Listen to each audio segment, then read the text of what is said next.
Ngayon, ang dalawang bata ay susubok sa hamon. Ang hamon ay may tagal na 6 na oras. Sa tingin nyo mananalo kaya sila? Ang sakit! Pwede ba kong uminom muna at kumain? Sa unang istasyon, nagkasundo ang magkapatid. Ano ang pinakamahirap ng pagiging conjoined siblings? Pag kailangan ko mag-CR pero hindi siya pwede sumama sa akin. It is really a big challenge. At ang mga kilos ng isang tao ay nakakaapekto sa iba. Tatayo na ako. Hindi ako makikinig. Sobrang matigas ang ulo. Hola! Hola! I would like to have a dragon juice, thank you. Kakain na akong ng lunch. Bilisan mo, bilisan mo. Awkward. Mahilig man trip ang makulit kong kapatid. At ang napaka-energetic na ate. So, paano tayo makakalakad ng maayos nito? Habang si July ay seryosong nagtatanong kung may available na upuan, ang kanyang kapatid naman ay kept sucking the straw. Wala. Kilalang kilala kami ng matandang lalaki dito. Habang kami ay naghihintay ng pagkain, biglang sumayaw ang ate. It's not easy for my little brother. Ano ang gagawin natin pag may ate tayong ganito? Ang kapatid ko ay kumakain gamit ang kanyang kaliwa and then switches sa kanang kamay. Pagdating sa pagiging kalmado, ang brother ko ang pinaka-best. Gawin mo ang gusto mo at ako ay mag-i-enjoy. Kahit na nakatali ang kamay, huwag kalimutan ang oras. Ilang oras na? 1 oras. Akala ko 4 hours na ang lumipas. Sa tabi ng restaurant ay ang favorite shop ni July. Ang kapatid ay nahatak papasok. Ang sapatos na ito ay maganda. Pangit. Let's check the boys' clothes. Hindi. Tulangan niyo ko. Help! Help! Maganda ito. Gusto kong tingnan muna ang presyo bago ako magdesisyon. Ayoko! Ano ang presyo? 19 euros. Ano ang presyo na gusto mo? 5 euros. Huwag ka nang bumili. Ang damit ay hindi maganda. Kamakailan, ang batang babae na ito ay mahilig mangolekta ng mga ribbon mula sa mga clothing store, na pwede rin gamitin na parang bracelets. Each store has a different color. Ang saya ng mga bata ay kakaiba, ngunit simple lang. Saan tayo? Sa Lego Store, pero gusto kong umihi muna. Pero kung pupunta ako sa Lego Store, titigil ang paghihi ko. Pwede kitang tulungan bumili ng regalo.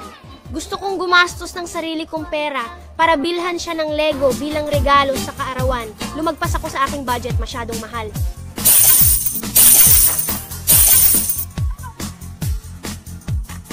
Huwag pigilin ang paghihi.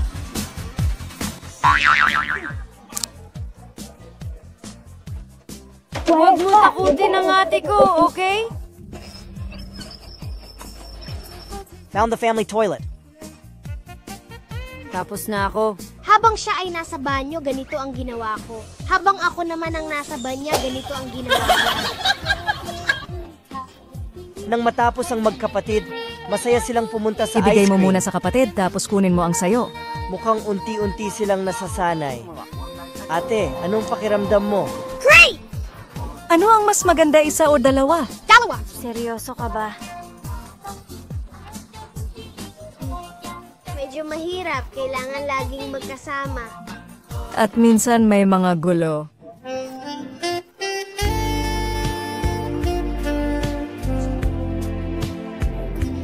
May tissue ka ba? Pwede ako humingi?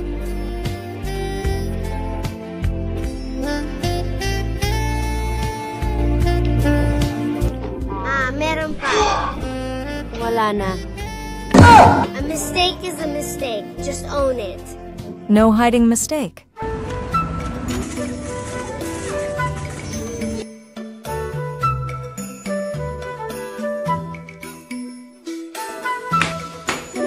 Kailangan ding maghugas.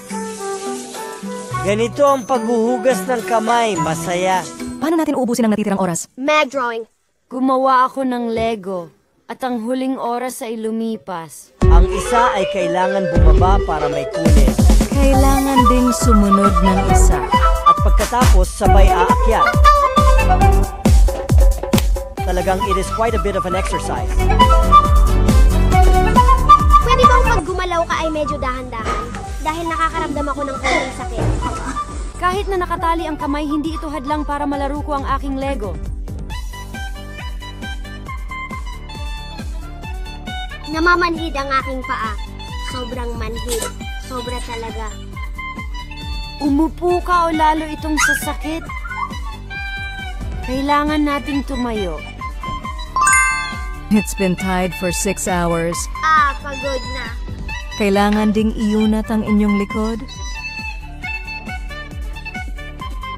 Wow, dumating na ang alas 7:30.